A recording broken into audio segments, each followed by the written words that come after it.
सभी साथियों को स्वागत करता हूं सभी का इस YouTube चैनल पर। मित्रों, रीट पात्रता परीक्षा और रीट की जो मुख्य परीक्षा, इन दोनों के लिए ही हिंदी व्याकरण की टेस्ट सीरीज आज से आरंभ की गई है। लेवल 1 के लिए भी और लेवल 2 के लिए भी। देखिएगा, आपके लेवल 1 में पात्रता की बात करें या लेवल 2 में पात्रता की बात करें, हिंदी के आपके 30 प्रश्न आते हैं पात्रता में। और अगर मुख्य परीक्षा की बात करें तो लेवल 1 में भी हिंदी व्याकरण के प्रश्न पूछे जाते हैं और लेवल 2 जो हिंदी वाले हैं उनके तो बहुत ज़्यादा प्रश्न हिंदी व्याकरण से पूछे जाते हैं। तो बेहद उपयोगी टेस्ट सीरीज आज ये शुरू की गई है। शुरू करते हैं आज के इस वीडियो को। टोटल प्रश्नों की संख्या आज के इस टेस्ट में 25 रखी गई है साथियों। तो चलिए पहला प्रश्न देखते हैं। पूरे सिलेबस से टेस्ट को बनाया गया है। प्रश्न संख्या 1, देखिए शुरुआत है ये, तो बिल्कुल नॉर्मल से कठिन प्रश्नों की ओर बढ़ने वाले हैं हम। प्रश्न 1 है, विसर्ग से बना शब्द कौन सा है? अधः, निष्प्रह, द्वित्व और थोड़ा सा। तो सीधा सा ये प्रश्न पूछा गया है कि ये जो विकल्प दिए गए हैं 4 विकल्प, इसमें विसर्ग किस में लगा हुआ है? तो बिल्कुल स्पष्टली दिख रहा है। दूसरा जो विकल्प है साथियों, नीह स्प्रह है, इस शब्द में ये जो लगा हुआ है विसर्ग है। ठीक है, तो विकल्प नंबर जो 2 है प्रश्न संख्या 1 का सही उत्तर है। दूसरे प्रश्न की ओर बढ़ते हैं। प्रश्न संख्या 2 है, तल्लीन शब्द का संधि विच्छेद होगा। तव प्लस लीन, तल प्लस लीन, ततः प्लस लीन और तत् प्लस लीन। तो देखो, तल्लीन शब्द की अगर हम बात करें, इसके टुकड़े करने की, संधि विच्छेद पूछा है, तो साथियों तल्लीन का विच्छेद क्या होगा? तत् प्लस लीन। क्या हो जाएगा? तत् प्लस लीन बराबर शब्द बन जाएगा तल्लीन। ये जो तय है बाद वाला जो वर्ण है उसमें परिवर्तित हो जाएगा, तो तय किस में बदल जाएगा? लय में, क्योंकि इधर भी क्या है? लय है। तो शब्द क्या बन जाएगा? तल्लीन। कौन सी संधि हो रही है साथियों? यहाँ पर आपके व्यंजन संधि का ये उदाहरण है। किसका उदाहरण है ये? व्यंजन संधि का। फोर्थ विकल्प दूसरे प्रश्न का सही आंसर है। बढ़ेंगे प्रश्न संख्या 3 की ओर। तीसरा प्रश्न देखेंगे। सभी को बता दूं, अगर आप पात्रता परीक्षा की तैयारी कर रहे हो, रीट पात्रता परीक्षा 2024, साथियों लेवल 1 हो या लेवल 2 हो, इसके लिए स्टडी विद पीएन लोधा जो एप्लीकेशन है उस पर टेस्ट सीरीज आरंभ की है। साथ में पीडीएफ जो नोट्स हैं, नोट्स और टेस्ट सीरीज, टॉपिक वाइज भी टेस्ट सीरीज मिलेगी आपको, पूरे सिलेबस से टेस्ट सीरीज मिलेगी और साथ ही मैराथन टेस्ट भी उसमें देखने को मिलेंगे। वैधता टेस्ट सीरीज की 1 वर्ष रखी गई है और 1 महीने का जो रिचार्ज होता है उससे भी कम फीस साथी उसकी रखी गई है। तो निश्चित रूप से यदि आप लेवल 1 या लेवल 2 पात्रता की तैयारी कर रहे हैं तो कोर्स को जरूर ज्वाइन करिएगा। मैंने app download link comment box में दे रखा है, वहां से आप ऐप को डाउनलोड करके कोर्स को ज्वाइन कर सकते हो। प्रश्न संख्या 3 है, महाजन शब्द में समास है। क्रमधारय समास, द्वंद्व समास, द्विगु समास और अव्ययी भाव समास। तो देखो, महाजन शब्द का समास विग्रह अगर हम करें तो इसका समास विग्रह क्या होता है? महान है जो जन। क्या होगा इसका? महान है जो जन। तो साथियों, जन मतलब व्यक्ति की विशेषता बताई जा रही है कि व्यक्ति कैसा है? महान है। तो विशेषता बताने का काम कौन सा समास करता है? क्रमधारय समास करता है। इस वजह से पहला विकल्प आपके तीसरे प्रश्न का आंसर होगा। बढ़ेंगे प्रश्न संख्या 4 की ओर। चौथा प्रश्न है आपके, उच्चारण शब्द में उपसर्ग है। उ, उच्च, उत् या उच्च। तो देखो, उपसर्ग अगर हम बात करें, उच्चारण शब्द को पहले तो हम अलग अलग भागों में तोड़ लेते हैं। तो उच्चारण जो शब्द है ये टूटेगा उत् प्लस चारण। किससे टूटेगा? उत् प्लस चारण। बाद वाला शब्द, ये जो प्रथम शब्द का अंतिम वर्ण है, ये बाद वाले में परिवर्तित हो रहा है यहाँ पर भी। ठीक है, जैसे वो तल्लीन में हो रहा था। तो साथियों उत् प्लस चारण शब्द क्या बन जाता है? उच्चारण। और इसमें संधि कौन सी हो रही है? व्यंजन। और उच्चारण में उपसर्ग कौन सा लगा हुआ है? उत् उपसर्ग लगा हुआ है। कौन सा उपसर्ग लगा हुआ है? उत्, हलंत वाला। ठीक है, तीसरा विकल्प आपके प्रश्न संख्या 4 का सही आंसर है। बढ़ते हैं 5वें प्रश्न की ओर। प्रश्न नंबर 5 है, अंश शब्द में इक प्रत्यय लगाने पर शब्द बनेगा अंशिक, आंशिक, अंशुक और अंशिक। तो देखो, पहला और चौथा तो एक जैसा विकल्प हो रहा है आपके अंशुक, आंशिक, क्योंकि दो ही विकल्प ये गलत है, इस वजह से प्रश्न को हम गलत नहीं कह सकते। क्यों? क्योंकि अंश शब्द में एक प्रत्यय लगाने पर शब्द कौन सा बन रहा है? आंशिक बन रहा है साथियों। ओरिजिनल शब्द क्या बनता है? आंशिक बनता है। तो दूसरा ही विकल्प एकमात्र आपका सही आंसर है प्रश्न नंबर 5 का। ये जो एक जैसे विकल्प आपको दिख रहे हैं ये तो आंसर ही गलत है। तो सेकंड विकल्प 5वें प्रश्न का आंसर है। प्रश्न संख्या 6 की ओर बढ़ते हैं। छठा प्रश्न पूछ रहा है, इनमें से किस विकल्प में एक भी तत्सम शब्द नहीं है? एक भी तत्सम शब्द नहीं है, वो देखना है आपको। अब तो देखो, पहला विकल्प ईंट, श्मश्रु, पहचान। दूसरा है ईंट, मूछ, पहचान। तीसरा है इष्टिका, श्मश्रु, प्रत्यय विज्ञान। और चौथा है इष्टिका, मूछ और प्रत्यय विज्ञान। तो देखो, अगर हम बात करें तो साथियों पहला विकल्प, तो इसमें श्मश्रु जो शब्द है ये तत्सम शब्द है, तो ये आपका आंसर नहीं होगा। ठीक है। फिर यहाँ पर भी श्मश्रु आ रहा है, तो ये भी आपका आंसर नहीं होगा। फिर इष्टिका भी आपके तत्सम शब्द है, तो ये भी आपका आंसर नहीं होगा। तो ओनली जो दूसरा विकल्प है ईंट, मूछ और पहचान, ये तीनों ही शब्द तत्सम नहीं बल्कि ये तद्भव शब्द है। विकल्प नंबर 2 आपका प्रश्न संख्या 6 का आंसर है। प्रश्न संख्या 7 को देख लेते हैं। प्रश्न नंबर 7 पूछ रहा है, निम्नलिखित में से भाववाचक संज्ञा कौन सी है? शत्रुता है, वीर है, मनुष्य है या गुरु है? तो दिए गए विकल्पों में से कौन से विकल्प में आपको भाववाचक संज्ञा दिख रही है? देखो, वीर पे अगर कोई जा रहा है, भाई मनुष्य तो जातिवाचक हो गए, ये तो है ना, गुरु ये भी जातिवाचक हो गया। अब वीर या शत्रुता, तो कंफ्यूजन यहाँ हो सकता है आपके कि भाई आपको लगे कि यार वीर भी भाववाचक है। नहीं, वीर एक विशेषण शब्द है, भाववाचक संज्ञा नहीं है। इसमें होता वीरता, तो फिर वो भाववाचक हो जाता। लेकिन साथियों शत्रुता जो है, शत्रुता शब्द आपके क्या हो जाएगा साथियों? एक भाववाचक संज्ञा हो जाएगी। विकल्प नंबर आपके 1 सही रहेगा। देखो, प्रश्न संख्या 8 की ओर बढ़ते हैं। 7वें प्रश्न में पहला विकल्प आपका सही रहेगा। ठीक है। 8वां प्रश्न क्या है? पुरुषवाचक सर्वनाम में कितने भेद होते हैं? 3, 4, 2 और 5। तो साथियों पुरुषवाचक सर्वनाम की बात करें, पुरुषवाचक सर्वनाम के टोटल 3 भेद होते हैं। कितने भेद होते हैं? 3 भेद होते हैं। कौन कौन से? एक तो उत्तम पुरुषवाचक होता है, एक आपके मध्यम पुरुषवाचक होता है और एक अन्य पुरुषवाचक। ठीक है। तो यहाँ पर आपके जो पहला विकल्प है जिसमें 3 दे रखे हैं, ये आपका सही आंसर है साथियों। प्रश्न संख्या 9 की ओर बढ़ते हैं। 8वें प्रश्न का पहला विकल्प सही है आपके। ठीक है। 9वां प्रश्न है आपके, हिंदी शब्दकोश में किसे का क्रम किस वर्ण के बाद आता है? क, छ, त्र और ज्ञ।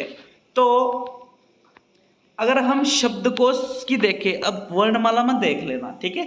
शब्दकोश की बात की जा रही है, किसे शब्द का निर्माण हुआ है? क प्लस श से। किससे हुआ है? क प्लस श से किसे शब्द का निर्माण हुआ है? और किसे शब्द उच्चारण किसे के आगे क आधा क लगा हुआ है इसमें। ठीक है। तो साथियों फिर के बाद में इसका क्रम रहेगा। ठीक है। विकल्प 1 आपका इस प्रकार सही है ओनली। प्रश्न संख्या 10 की ओर बढ़ेंगे। 9वें प्रश्न में पहला ही विकल्प सही रहेगा, कोई डाउट नहीं है इसमें। 10वां प्रश्न पूछ रहा है आपसे, मोहन बाजार जा रहा है, इस वाक्य में उद्देश्य है? मोहन, खरीदारी, घूमना और बाजार। तो देखो, बात की जा रही है मोहन बाजार जा रहा है। पूछा गया है कि उद्देश्य क्या है, तो आप सभी को पता होगा उद्देश्य किसको कहा जाता है वाक्य में? जो कर्ता होता है। कौन होता है? जो कर्ता होता है, इसी को कहते हैं उद्देश्य। और इसमें कर्ता कौन है? मोहन। तो बिल्कुल उद्देश्य भी कौन रहेगा साथियों? आपके मोहन ही रहेगा। पहला विकल्प 10वें प्रश्न का आंसर होगा। प्रश्न संख्या 11 की ओर बढ़ेंगे। 11वां प्रश्न है, पुस्तक से कौन विशेषण बनेगा? पुस्तकालय, पुस्तकें, पुस्तकीय और पुस्तकों। तो पुस्तक जो शब्द है, पुस्तक भाई एक जातिवाचक संज्ञा का शब्द है। ठीक है। पुस्तक क्या है? एक जातिवाचक संज्ञा का शब्द है। अब आपको इसका क्या बनाना है? विशेषण बनाना है। तो पुस्तक में अगर हम ई प्रत्यय लगा दे, शब्द बन जाएगा पुस्तकीय, जो कि एक विशेषण शब्द रहेगा साथियों। तीसरा विकल्प आपके प्रश्न संख्या 11 का आंसर होगा। 12वें प्रश्न को देख लेते हैं। 12वां प्रश्न है, उसने नहाकर भोजन किया। इस वाक्य में नहाकर निम्नलिखित में से किस क्रिया का उदाहरण है? संयुक्त क्रिया का, प्रेरणार्थक क्रिया का, द्विकर्मक क्रिया का या पूर्वकालिक क्रिया का। तो प्रश्न पूछ रहे हैं नहाकर शब्द। ठीक है। जो ये नहाकर शब्द यहाँ आया है ये किस क्रिया का है उदाहरण है। तो वाक्य था आपके उसने नहाकर भोजन किया, ठीक है, नहाकर भोजन किया, लेकिन पहले क्या किया, नहाया। तो साथियों एक क्रिया के करने से पहले दूसरी उसके पहले एक क्रिया और की, तो इसको हम कहेंगे पूर्वकालिक क्रिया। क्या कहा जाता है, किसी क्रिया को हम करते हैं और उसके पहले भी कोई क्रिया करते हैं तो पूर्वकालिक क्रिया होती है। विकल्प नंबर 4 आपके 12वें प्रश्न का सही आंसर है। बाकी जो प्रेरणार्थक क्रिया होती है इसमें कर्ता स्वयं कार्य नहीं करता है बल्कि किसी दूसरे से कार्य करता है। कौन सी क्रिया में, प्रेरणार्थक। जैसे मोहन ने सोहन से पेड़ कटवाए, ठीक है, तो ये फिर प्रेरणार्थक क्रिया हुई आपके। चौथा विकल्प आपके प्रश्न 12 का सही उत्तर है। प्रश्न संख्या 13 की ओर बढ़ते हैं।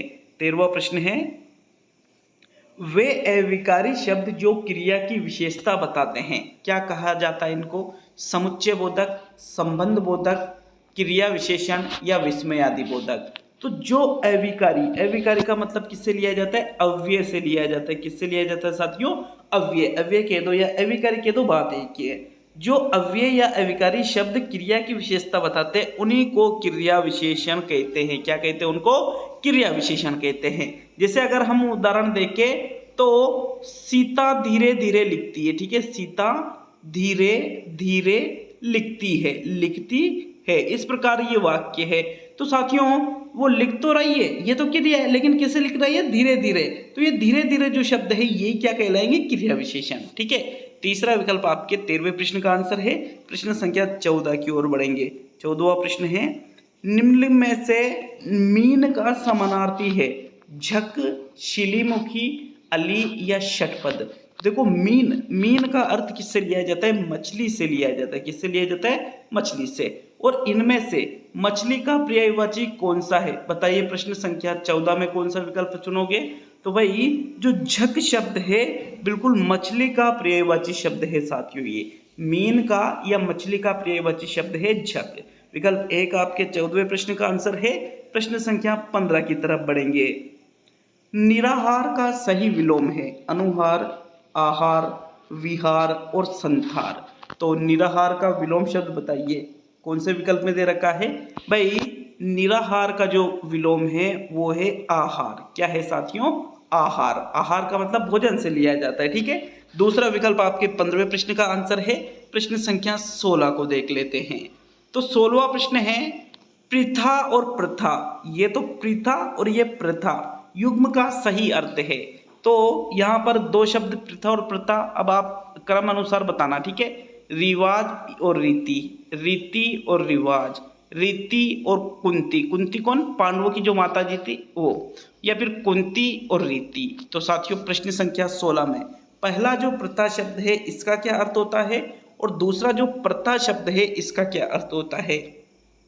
भाई ये जो प्रथा है ये तो सभी जानते हैं, इस प्रथा का मतलब रीति रिवाज, रीति से लिया जाता है, ठीक है। अब यहाँ पर बाद में रीति किस किस में आ रहा है, एक तो चौथे विकल्प में और एक पहले विकल्प में, तो दूसरे तीसरे को गलत कर दो। और ये जो प्रथा शब्द पहला, प्रीता जो री की मात्रा जो लग रही है पहले में, इसका अर्थ होता है कुंती से लिया जाता है। जो पांडवों की जो माता जी थी उनका साथियों उनका नाम क्या था, कुंती, और इन्हीं को प्रथा के नाम से भी जाना जाता है। विकल्प नंबर 4 आपके प्रश्न संख्या 16 का सही आंसर है। प्रश्न संख्या 17 की तरफ बढ़ते हैं। 17वां प्रश्न है, जो शत्रुओं को मार डालता है वाक्यांश के लिए एक शब्द बताइए। शत्रुघ्न, नश्वर, जन्मांध या निर्दयी। तो जो शत्रुओं को मार डालता है उसको क्या कहा जाता है भाई, शत्रुओं को मारने वाले को हम कहेंगे शत्रुघ्न। क्या कहा जाता है, शत्रुघ्न कहा जाता है। और जन्म से जो अंधा होता है उसको क्या कहेंगे, जन्मांध कहेंगे। जो किसी पर दया नहीं करे उसको क्या कहेंगे, निर्दयी कहेंगे साथियों। और जिसका नाश होना निश्चित हो उसको क्या कहेंगे, नश्वर कहेंगे। तो विकल्प 1 आपके प्रश्न संख्या 17 का आंसर है। 18वां प्रश्न पूछ रहा है आपसे, शुद्ध वर्तनी का चयन कीजिए। 4 विकल्प है, इनमें से शुद्ध वर्तनी आपको देखना है 18वें प्रश्न में। तो पहला है ज्येष्ठ, दूसरा है ज्येष्ठ, मतलब तीसरा है जेठ और ज्येष्ठ। अब आपको ये देखना है कि जो ज्येष्ठ शब्द होता है, जेठ होता है, ज्येष्ठ होता है, क्या होता है, शुद्ध वर्तनी की बात की जा रही है यहाँ पर। तो साथियों ज्येष्ठ में अगर हम बात करें तो जे पूरा नहीं होता है, जे होता है आधा, ये होता है पूरा, फिर श आधा और ठ बड़ा वाला, ठीक है। शब्द लिखा जाता है इस प्रकार से ज्येष्ठ। विकल्प नंबर 4 आपके 18वें प्रश्न का बिल्कुल सही आंसर होगा। चलिए आगे बढ़ते हैं प्रश्न संख्या 19 की ओर। निम्नलिखित में से कौन सा शब्द स्त्रीलिंग है? देश, नगर, द्वीप और झील। तो इनमें से जो शब्द स्त्रीलिंग है उस शब्द का आपको चयन करना है। तो भाई अगर हम देखें देश, देश कैसा होता है? अच्छा होता है। अच्छा होता है मतलब पुल्लिंग है। नगर अच्छा होता है, अच्छी होती है, नगर भी अच्छा होता है, तो ये भी पुल्लिंग। द्वीप अच्छा होता है, ये भी पुल्लिंग। लेकिन झील अच्छा नहीं होता है। झील कैसी होती है? अच्छी होती है। मतलब ये झील जो शब्द है ये क्या है? स्त्रीलिंग शब्द है। तो विकल्प नंबर 4 आपके 19वें प्रश्न का बिल्कुल सही आंसर होगा। नेक्स्ट बढ़ेंगे प्रश्न संख्या 20 की ओर। तो 20वां प्रश्न है, वधु का बहुवचन क्या होगा? वधुए, वधुओं, वधुएं या वधुए। देखो अगर हम बात करें वधु में, अगर साथियों बहुवचन बनाए तो ए पे क्या आपकी जो चंद्र बिंदु है वो तो चढ़ेगा, तो ये गलत और वधुओं भी गलत। तो पहला या तीसरा 20वें प्रश्न में कौन से विकल्प पे जाओगे?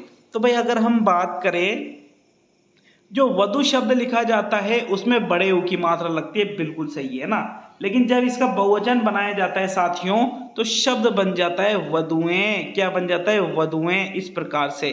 तो ये शुद्ध रहेगा, न कि पहला वाला। विकल्प नंबर 3 आपके प्रश्न संख्या 20 का सही आंसर है। चलिए आगे बढ़ते हैं 21वें प्रश्न की तरफ। 21 है, भारत की स्थिति दूसरी है का भूतकालीन रूप होगा। भारत में ऐसी स्थिति थी, भारत में स्थिति दूसरी थी, भारत की स्थिति दूसरी थी और भारत में स्थिति ऐसी थी। तो बताइए प्रश्न संख्या 21 में भूतकालीन रूप पूछा गया है। भूतकालीन, भूत, वर्तमान और भविष्य, मतलब पहले का साथियों। तो 21 का आंसर देख लेते हैं। भारत की स्थिति दूसरी है मतलब वर्तमान की बात की जा रही है, और इसका भूतकालीन रूप बनेगा भारत में स्थिति दूसरी थी। क्या रहेगा? भारत में स्थिति दूसरी थी। विकल्प नंबर आपके 2 सही रहेगा 21 का। 22 की ओर बढ़ते हैं। तो 22वां प्रश्न पूछ रहा है आपसे, कौन सा मिश्र वाक्य है? 4 वाक्य दे रखे हैं, मिश्र वाक्य का आपको चयन करना है। पहला है राहुल पढ़ रहा है, दूसरा है सुरेश नदी में डूबने लगा, तीसरा है मैंने सुना है कि सुरैया ने निकाह कर लिया, और चौथा है वह आया, थोड़ी देर बैठा और तुरंत लौट गया। तो इनमें से जो मिश्र वाक्य है उसका चयन आपको करना है प्रश्न संख्या 22 में। पहला वाक्य कह रहा है राहुल पढ़ रहा है, तो ये सरल वाक्य, ठीक है। सुरेश नदी में डूबने लगा, ये भी एक सरल वाक्य है। मैंने सुना है कि, देखो अगर दो वाक्य, कोई वाक्य और बीच में कोई शब्द आ रहे हैं, 2 3 4 शब्द आ रहे हैं या ज्यादा शब्द आ रहे हैं, फिर की जो रहे फिर कोई अलग कथन कहा जा रहा है, तो फिर वो हमेशा मिश्र वाक्य का उदाहरण होता है। जैसे मैंने सुना है, एक तो ये, फिर सुरैया ने निकाह कर लिया, एक ये, और बीच में क्या आ रहा है? की। तो बिल्कुल 100% वो की वाला जो है मिश्र वाक्य का उदाहरण रहेगा, लेकिन 2 वाक्यों के बीच में होना चाहिए वो, है ना। तो विकल्प नंबर 3 आपके 22 का सही आंसर होगा। 23 की ओर बढ़ेंगे साथियों। देखिए वीडियो पूरा होने वाला है। अच्छा लगे वीडियो को लाइक करके जरूर जाइएगा साथियों, और आप कमेंट बॉक्स में जाकर के ऐप को डाउनलोड भी कर सकते हो, ठीक है। पात्रता परीक्षा की बहुत ही शानदार तैयारी दोनों लेवल की वहां पर करवाई जा रही है। निम्न में से कौन सा सही है? वह टकासा उत्तर देता है, वह टकासा प्रश्न करता है, वह टकासा जवाब देता है, और इनमें से सभी। तो इनमें से जो आपको सही लगे वो 23 में देखिएगा।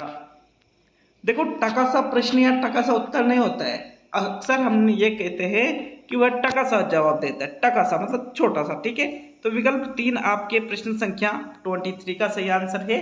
चलिए सेकंड लास्ट प्रश्न की ओर बढ़ते हैं, जो कि आपके 24वां प्रश्न है।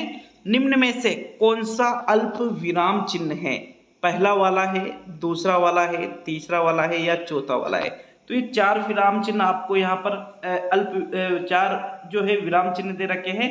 इनमें से आपको ढूंढना है कि भाई अल्प विराम इनमें से कौन सा है। तो 24 का आंसर देके भाई 24 में आपके विकल्प नंबर जो 3 है इसमें ये अल्प विराम दे रखा है। जैसे अपन ने लिखा सुनो के बाद में ये चिन्ह लगा दिया, तो ये अल्प विराम वाला चिन्ह होता है, ठीक है। प्रश्न संख्या 25 की ओर बढ़ते हैं। आज का अंतिम प्रश्न है 25वां। सिर उठाना मुहावरे का सही अर्थ है? रंग उतर जाना, भेद प्रकट होना, बहुत पछताना और विद्रोह करना। तो इनमें से कौन सा अर्थ सिर उठाना मुहावरे का सही अर्थ है? 25वें प्रश्न का आंसर देख लेते हैं। भाई सिर उठा, यूं कहते हैं कि यार वो सिर उठाने लग गया, मतलब विद्रोह करना एक तरह से, ठीक है। चौथा विकल्प आपके 25वें प्रश्न का सही उत्तर है। तो ये हिंदी की टेस्ट सीरीज जो है शुरू की है, मनोविज्ञान की टेस्ट सीरीज चला रखी है और राजस्थान जीके की भी टेस्ट सीरीज यूट्यूब पर निःशुल्क चला रखी है साथियों। तो इसी प्रकार से प्रश्नों को लगातार अटेंड करते रहिएगा। अभी से निश्चित रूप से आपको तैयारी में जुटे रहना है, भले ही आप 1 या 2 घंटे ही स्टडी से जुड़े रहे, लेकिन जुड़े जरूर रहना है, कटना नहीं है आपको बिल्कुल भी। अगर कट जाओगे तो जो अपन इतने दिनों से तैयारी कर रहे थे वो फिर 0/0 हो जाएगी, ठीक है। मिलते हैं जल्द ही अगले वीडियो में।